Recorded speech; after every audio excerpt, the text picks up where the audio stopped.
Hello and welcome!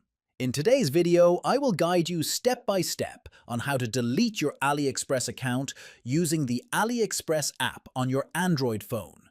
If you want to permanently close your account and remove your personal data, just follow these simple instructions carefully. First, open the AliExpress app on your Android phone. Next, tap on Settings icon at the top right corner. Then, scroll down and select the option that says Delete Account. After that, scroll again and click on Delete Your Account.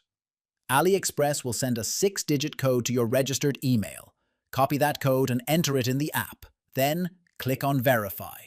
Finally, check the box confirming you want to permanently close your AliExpress account and delete all your data.